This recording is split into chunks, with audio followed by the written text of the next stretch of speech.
కర్నూలు జిల్లాలో జరిగిన బస్సు ప్రమాదంలో మృతి చెందిన 19 మందిలో 18 మందికి డిఎన్ఏ పరీక్షలు పూర్తయ్యాయి. ఒకరి ఐడెంటిఫికేషన్ ఇంకా తెలియాల్సింది. ప్రమాద మృతుల్లో గుర్తించిన 18 మందికి గాను 16 మంది బంధువుల నుంచి డిఎన్ఏ సేకరించి పరీక్ష నిమిత్తం మంగళగిరిలో ఉన్న స్టేట్ ఫోరెన్సిక్ ల్యాబ్కు పంపారు.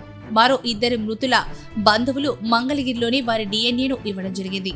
శుక్రవారం తెల్లవారుజామున 3 గంటలకు ప్రమాదం జరగ్గా అదే రోజు రాత్రి 2 గంటల దాకా డాక్టర్లు 16 బృందాలుగా ఏర్పడి మృతదేహాలు డిఎన్ఏను, మృతుల బంధువుల డిఎన్ఏను సేకరించారు. అదే రోజు పరీక్షల నిమిత్తం మంగళగిరి ల్యాబ్కు పంపగా ఈ రోజు ఉదయం 8 గంటలకు డిఎన్ఏలకు సంబంధించిన రిపోర్ట్స్ రావడంతో అధికారులు మృతదేహాల అప్పగింత కార్యక్రమాన్ని ప్రారంభించారు. మృతదేహాల తరలింపు ఎటువంటి ఇబ్బంది లేకుండా అంబులెన్స్లను ఏర్పాటు చేసినట్లుగా అధికారులు తెలిపారు.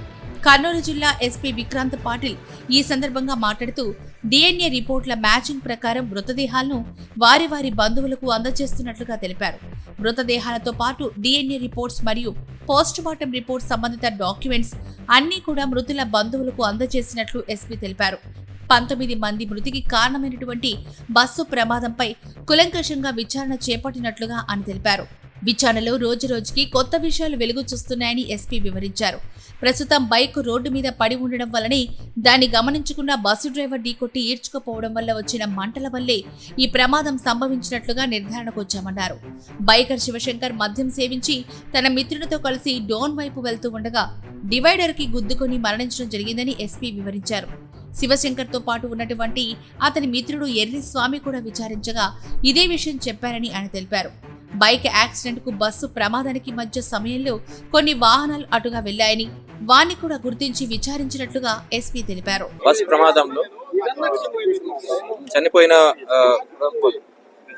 విక్టిమ్స్ అందరిది డిఎన్ఏ కంపారిజన్ వాళ్ళ రిలేటివ్స్ తో ఎఫ్ఎస్ఎల్ నుంచి ఈ రోజు రావడం జరిగింది. Basing on the reports from FSL మనం మృతుల డెడ్ బాడీస్ ఏమున్నాయో వాళ్ళ రిలేటివ్స్కి అప్పగించడం స్టార్ట్ చేశాము. ఆ రోజు ఇంకా ఒకరిది ఐడెంటిఫై కాలేదు. నిన్న నైట్ మనకి క్లూజ్ వచ్చి వాళ్ళ రిలేటివ్స్ కూడా చిత్తూరుకి చెందిన ఆయన వాళ్ళ రిలేటివ్స్ కూడా వచ్చి ఈరోజు శాంపిల్స్ ఇచ్చారు. సో రేపటికెలా వాళ్ళది రిపోర్ట్స్ కూడా వచ్చిన తర్వాత వాళ్ళ బాడీస్ని కూడా హ్యాండ్ ఓవర్ చేయడం జరుగుతుందండి. సో ఇక్కడ 19 అంబులెన్స్ అరేంజ్ చేసాము. దాంట్లో ఫ్రీజర్ బాక్స్ కూడా ఉంది. సో అన్నీ దాంట్లో పెట్టి నెసెసరీ డాక్యుమెంట్స్ ఏమున్నాయో FIR copy, inquest, post mortem అవన్నీ దాంతో procedure as per procedure we're handing over the bodies to the victim families. So already మొన్న జరిగిన ఇన్సిడెంట్ లో ఒక ఎఫ్ఐఆర్ ఉలిందకొండ పోలీస్ స్టేషన్ నుంచి చేయడం జరిగింది. నిన్న మనకి వచ్చిన కొత్త ఫ్యాక్ట్స్ లో అంటే 2 వీలర్ సెపరేట్ గా స్లైడ్ అయి పడడము, దానికి ఇంకొకటి సెపరేట్ ఎఫ్ఐఆర్ ఇష్యూ చేయడం జరిగింది. ఈ రెండు కంపారిజన్ లో సీన్ రీకన్స్ట్రక్షన్ లో ఇటు ఎర్రిస్వామి స్టేట్మెంట్ ఏ విధంగా ఉంది, డ్రైవర్ స్టేట్మెంట్ ఏ విధంగా ఉంది, పోలీసుల దర్యాప్తులో ఏం తేలింది అసలు?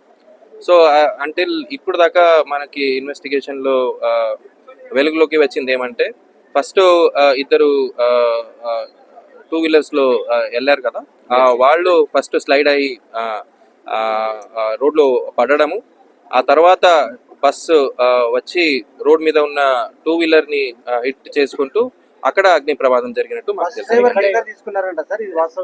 బస్ డ్రైవర్ అయితే లిక్కర్ తీసుకోవడము వాస్తవం కాదండి. 2 వీలర్ రైడర్ ఎవరున్నారు శివశంకర్, అతనిది ఎఫ్ఎస్ఎల్ రిపోర్ట్ ఈ రోజు మార్నింగే వచ్చింది. అతను ఆల్కహాల్ తీసుకున్నట్టు నిర్ధారణ అయింది. వాళ్ళు స్కిడ్ అయిపడ్డారు అనేది మనకి ఇప్పుడు దాకా ఉన్నట్టు సమాచారం అండి. డివైడర్ లేదు, అక్కడ పడడానికి అవకాశం లేదు, ఎలా పడ్డారు అనేది అక్కడ డివైడర్ ఉందండి. డివైడర్ కి పట్టే బాడీ రోడ్ మీద ఉన్నప్పుడు పిలియన్ రైడర్ ఎవరున్నారో ఆ బాడీ కొంచెం పక్కకు లాగారు. ఆ తర్వాత 2 వీలర్ లాగే లోపల బస్సు వచ్చింది. అంటే జరిగిన ఘటనకి ఎక్కడైతే బాడీ పడి ఉందో డివైడర్ అంటే మన యూటర్న్ కి సంబంధించి సుమారుగా 300 మీటర్లు దూరంగా ఉంది. ఆ నేపథ్యంలో డివైడర్ ఎలా కొట్టారండి? ఫస్ట్ 2 వీలర్ వెళ్తున్నప్పుడు డివైడర్ కొట్టి పడిందండి. ఆ స్పీడ్ లో 2 వీలర్ అనేది ఒక 20 మీటర్ ముందుకు వెళ్ళింది. ఓకే, సో ఆ బాడీని మధ్యలో రోడ్ మీద ఉన్న బాడీని పిలియన్ రైడర్ ఎర్రిస్వామి ఎవరు ఉన్నారు అతను పక్కకు లాగాడు. ఆ తర్వాత బస్ హిట్ కొట్టిన తర్వాత 120 to 150 మీటర్స్ మళ్ళీ లాగింది 2 వీలర్ ని. అంటే స్టక్ అయిపోయిన తర్వాత బస్ తో పాటు until the bus came to halt. So అది కావేరీ ట్రావెల్స్ సార్ కంటే ముందుగా 5 వెహికల్స్ వెళ్ళాయి సార్.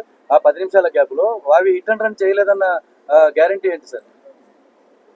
ఇప్పుడు ఉన్న ఇప్పుడు దాకా మనకి వెలుగులోకి ఇన్వెస్టిగేషన్ ప్రకారమే చెప్తున్నానండి నేను.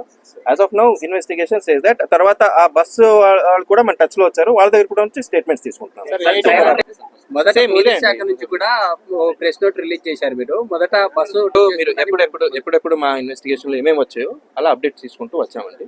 ఈ రోజుకి నేను చెప్పింది these are the facts as per the investigation until now. Okay, ఏదైనా కొత్తగా వస్తే అగైన్ విల్ బి అప్డేటింగ్.